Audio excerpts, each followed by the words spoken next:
Good morning. This is being recorded on Memorial Day. And let me make a couple of prefatory editorial comments, if I may. First, I talked about Palestine, Palestinians, and all of that 2 weeks ago, 4 weeks ago, one back.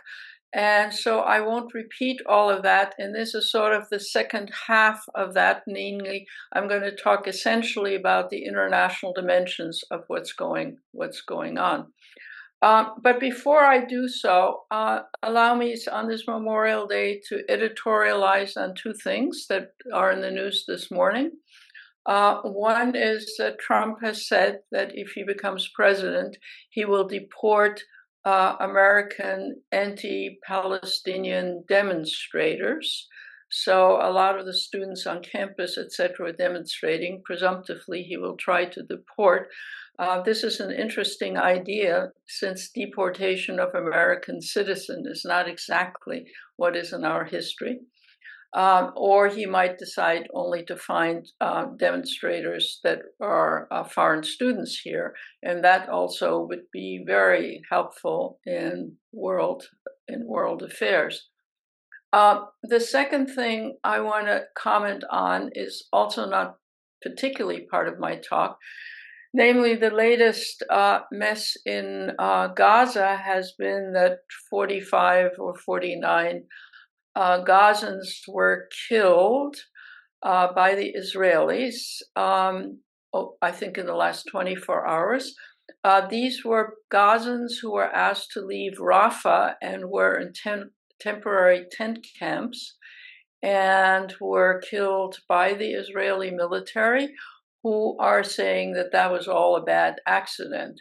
This was all in order to capture a couple of Hamas people, and Israel is pleased to report that it captured a couple of Hamas people that it was looking for, but obviously almost 50 Gazans who did as they were told, namely to leave Rafah, which was already a place that they didn't come from, to a temporary tent camp to get out of the line of fire, have been killed.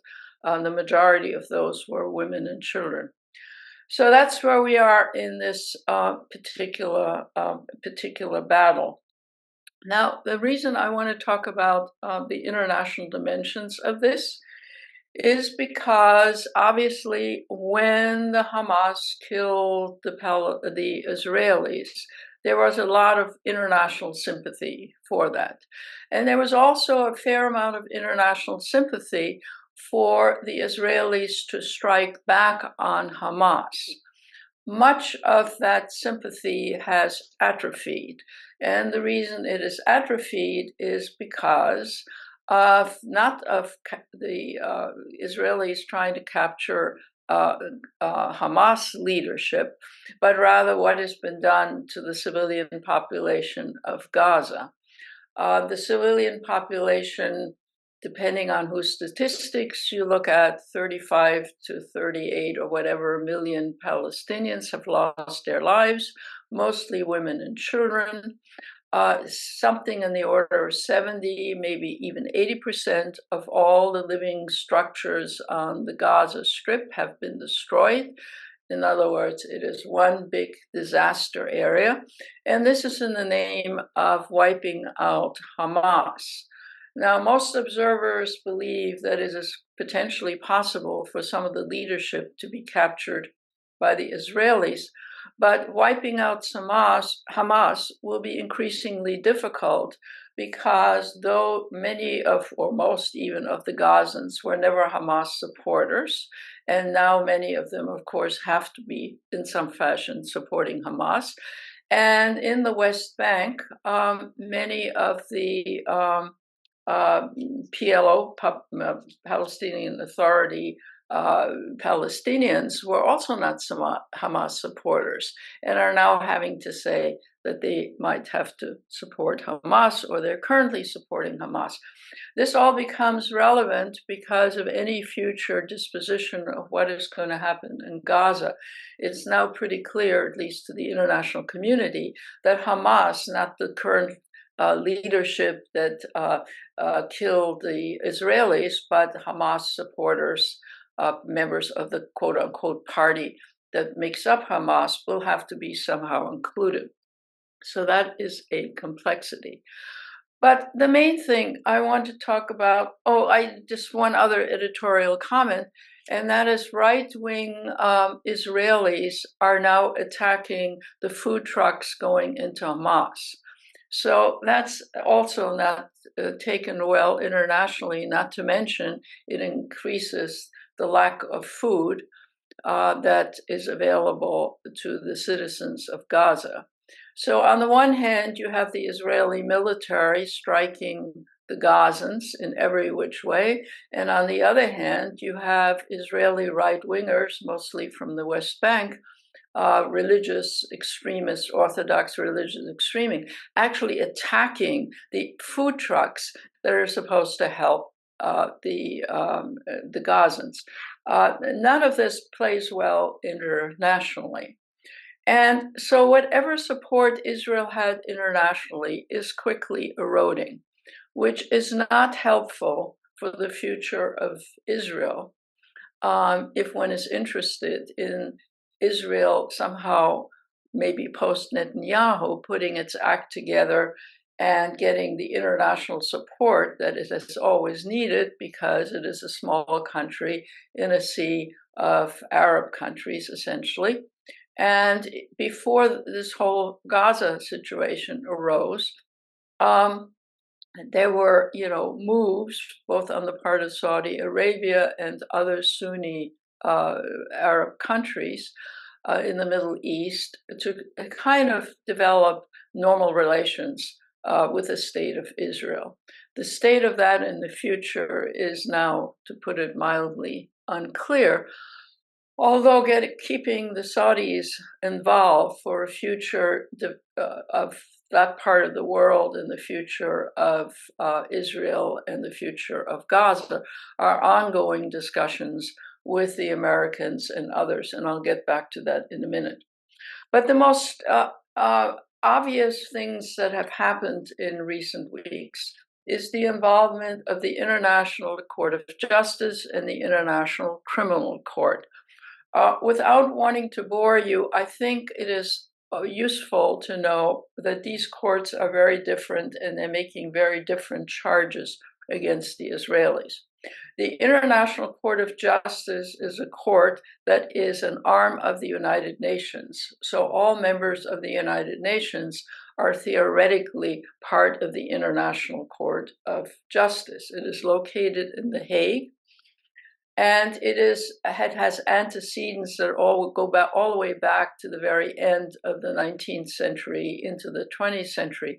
But the current version of the International Court of Justice became part of the arm of the United Nations when the Charter of the United Nations was founded. The International Criminal Court is a very different animal.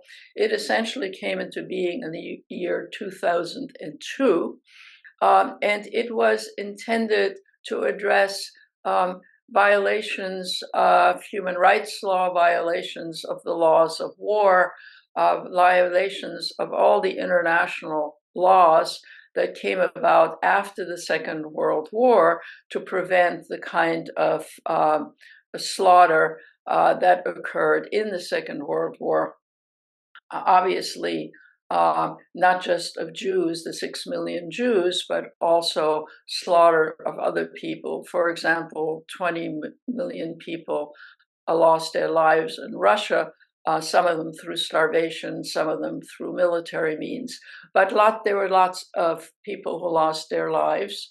And, the whole Genocide Convention is not the only international legal mechanism that exists.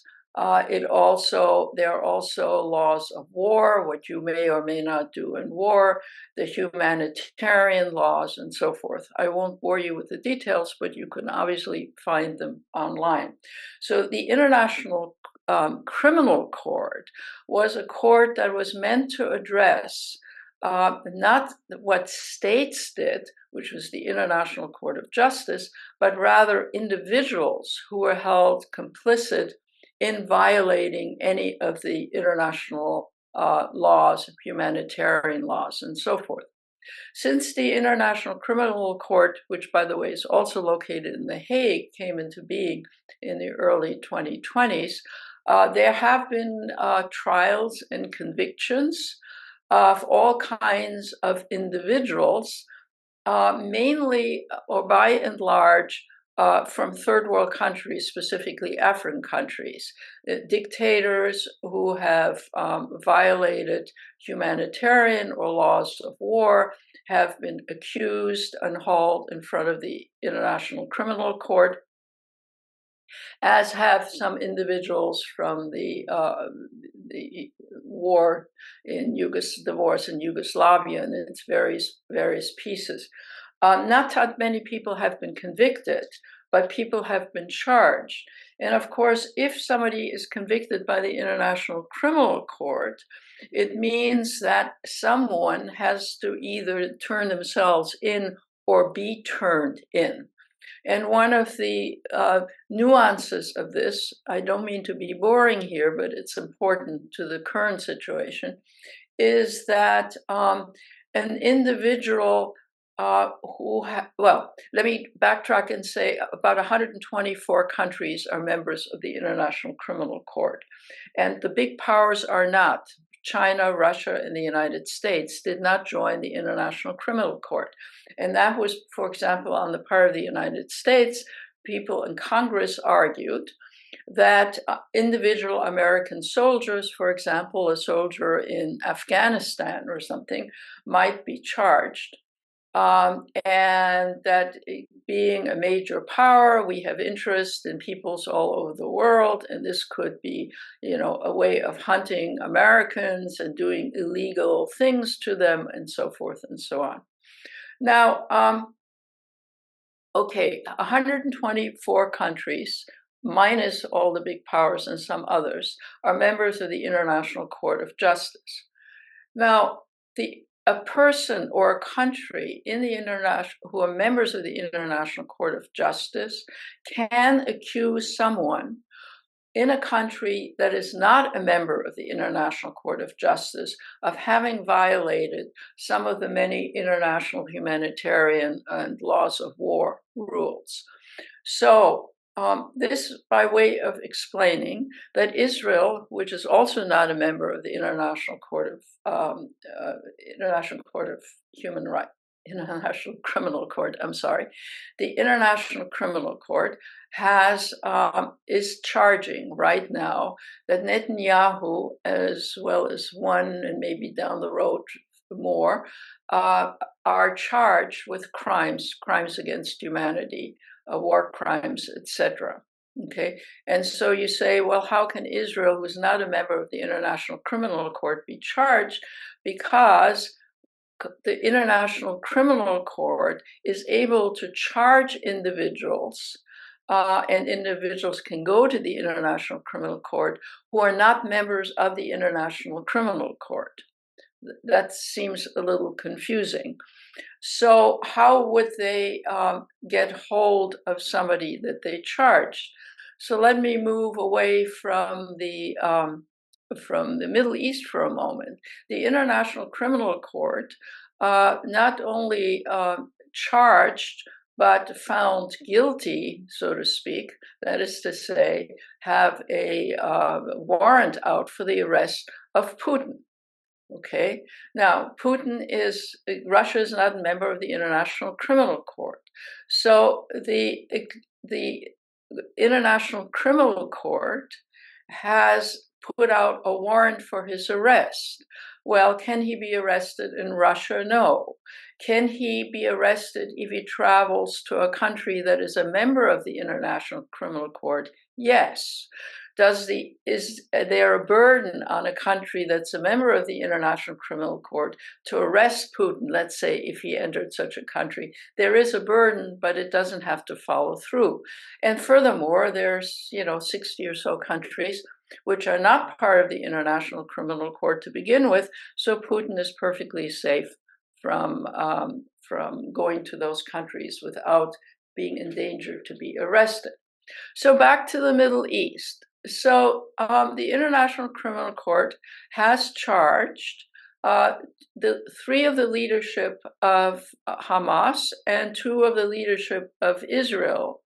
And their prosecutor has charged them, and there's a long litany of charges of violating international law. And the prosecutor has to send it to the judges of the International Criminal Court, which may or may not issue warrants against those people, and that hasn't happened yet. Minimally, this is embarrassing, right? Especially for the head of state of Israel and one of the ministers. And is anything about to happen very quickly? Probably not.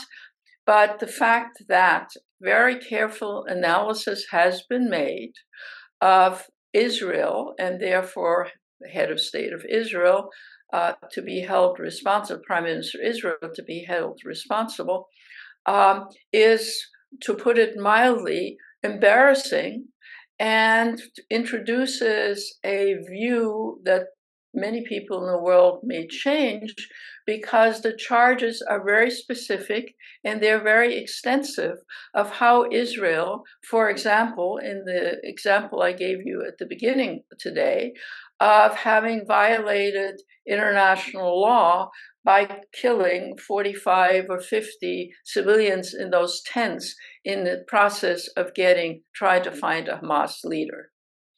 So we have very much international attention called on this. And the Palestinians brought these charges. Now you can say, how can the Palestinians bring charges? Well, of course, they can. And also, the Palestinians saying, well, the Palestinians aren't even members of the United Nations. Well, they're not members, formal members, but they have standing because the General Assembly has voted in favor of the Palestinians being recognized as a state. Now, they can't be fully recognized because in order for them to get full recognition in the United Nations, the Security Council has to vote for them, and the United States will continue, as it has in the past, oppose statehood for the Palestinians, up until now, in any event. Now you're saying, why are you going into all of this detail? This is all very confusing. But what I want to point out to you is that the world is paying attention, and I will get to other countries in Europe and so forth. And Israel, which used to have the support of most of the world, and certainly Europe and the United States, is quickly losing support for what it is doing. And this is, if you're interested in the future of the state of Israel, this is not good for the state of Israel. Now, before I go into that, let me go to the International Court of Justice, because they are also investigating the Israeli behavior. And in the International Court of Justice, a state that is a member of the International Court of Justice, in this case in South Africa, brought charges to the International Court of Justice of genocide. Now, here is a nuanced point. The International Criminal Court, with all its charges, has not identified genocide. And the reason is that they didn't want to get involved into quarreling whether it's genocide or something else. So they left out the word genocide. The International Court of Justice is asked to address the question of genocide. Now, it will be a long process before they decide that. But in the interim, in the last week or so, the International Court of Justice has actually asked that it may be that Israel is committing genocide in Gaza, and in any event should cease and desist from what it's doing. So now you have very different international criminal courts addressing under different post-World War II laws that were supposed to prevent a repeat of the World War II situation, coming to the conclusion that Israel ought to be charged with violating international law. And there is increasingly a consensus by both the two courts, which have no final findings, that at least these need violations on the part of Israel of international law that they claim to adhere to, and international laws which were developed to stop or not to repeat the sort of disasters of the Second World War, which, as we know, led to the demise of 6 million Jews and all the rest of it. And here you have Israel being accused of violating the very laws that what happened to them in World War II are being violated by them. Minimally, this is not a good look. Maximally, this might lead to charges against the state of Israel. It's premature to say that, but both courts, one looking at state behavior, the other looking at individual behavior, are taking seriously that Israel maybe have crossed the barrier of what was acceptable in terms of its response to Hamas's killing of Israelis, which everybody more or less had a lot of sympathy for. So Israel now is between a rock and a hard place. It's between a rock and a hard place domestically, because a lot of Israelis are objecting to its prime minister. And the Israeli political scene is in disarray. It is true that whenever something happens, like bodies are found from the hostages and so forth, Israel unites. But this is temporarily in terms of what people think of the Israeli government. Now, there's one point before I get to the more broader international scene, and that has to do with a kind of, I don't know even what to call it, a kind of sympathy for Israel on the one hand, and on the other hand, a kind of lack of faith. But those that still have sympathy for Israel point out that Israel should not be hauled to these courts, because Israel is a democracy and it has a legal system and it has a Supreme Court, right? It has a court system. And so normally what happens in these international legal quarrels that go between international courts is that the states themselves have the ability to find individuals, or at least under the International Criminal Court, have the right to find their citizens guilty of having violated international law. You may recall in the Vietnam War, Sergeant or Colonel Halle Dally was accused of having engaged in criminal activity in Vietnam, and he was not hauled in front of international courts. He was tried in the United States. So countries get first dibs on it. And of course, authoritarian governments are unlikely to try their own citizens, certainly not their own prime ministers, for having done harm. But democratic societies, it is argued by supporters of Israel, could be asked to first use their own legal systems, especially when individuals are involved. So that is still an open question for those who are supporters of Israel, saying, how dare the International Criminal Court move into issuing warrants when Israel was not given a chance after this conflict is over to try its own citizens. The counter argument, of course, is it really going to try Netanyahu for war crimes? If Netanyahu gets out of power, he will in any event be tried by its own court system for financial wrongdoings, right? So one of the reasons that Netanyahu wants to stay in power is because he's criminally liable, unrelated to the Gaza situation. Now, okay, I have maybe bored you with all of this sort of details and these messes. It's very complicated. It's very messy. And if one, is interested in these matters, it's easy to look some of these things up, like the charges of the Internet and the International Criminal Court, whether the Court of International Justice. Wikipedia has good articles on it. And I don't mean to confuse you, but I did want to lay the groundwork for why it is that Israel, who had a fair amount of support around the world for what happened to it, has essentially been losing it. It's been eroding as fast as we can speak. And that is because of its actions, of course, in Gaza and what is happening to Gaza and the civilian population.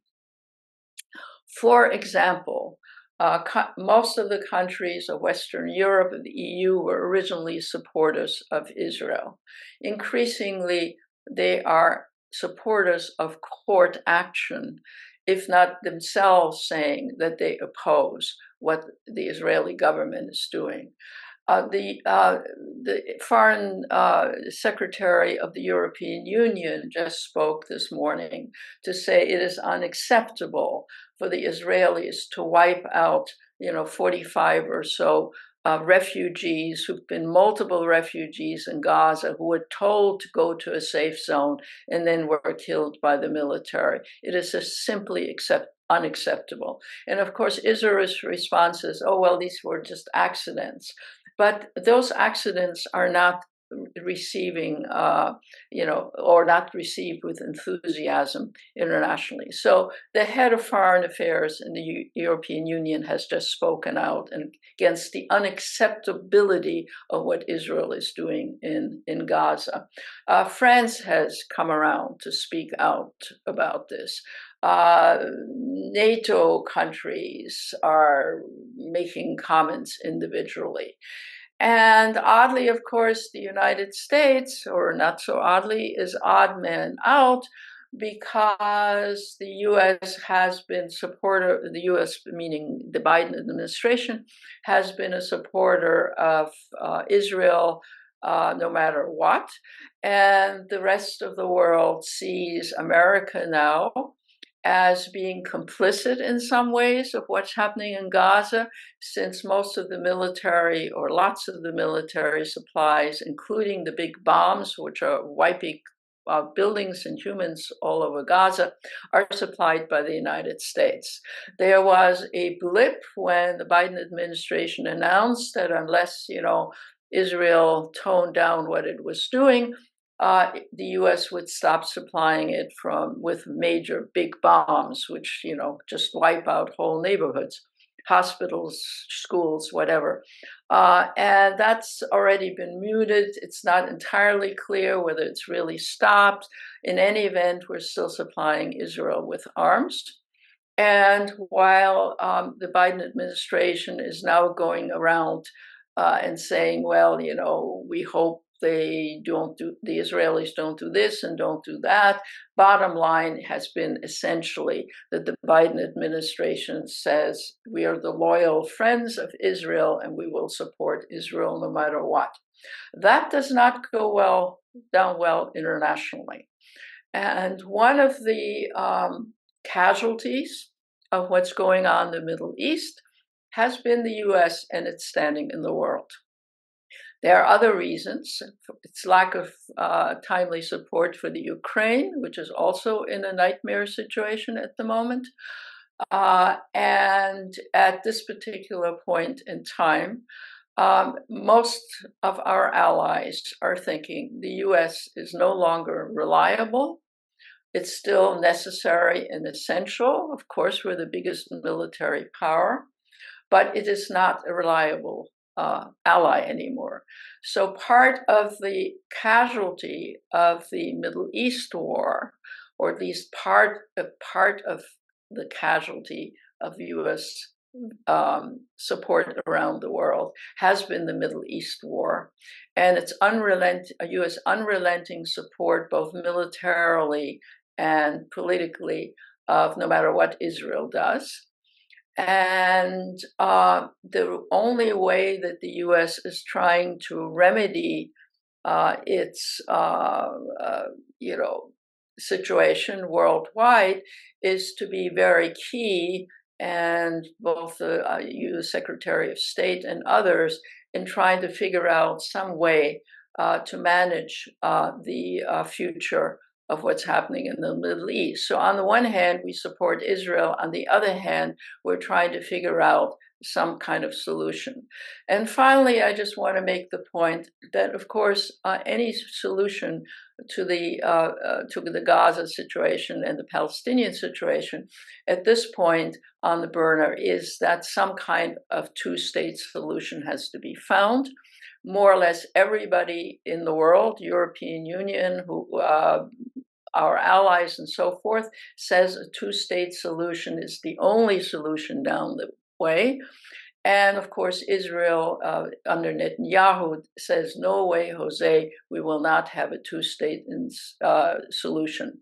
And so what is happening diplomatically, and people are very busy in making some kind of progress, is to see whether or not, while all these legal stuff is going on and bombardments are going on, is to figure out with Saudi Arabia, Egypt, and others, some way to put on the table a reasonable long-term solution, and also to figure out what to do about Gaza once the violence stops. Who is going to run Gaza? The way most countries in the world see it, it's not Israel. But if it's not Israel, who is it? It's obviously not Hamas. It needs to be a combination, perhaps the PLO and some other Middle East countries. So we're operating on three tracks. The bombing and the war continues in Gaza.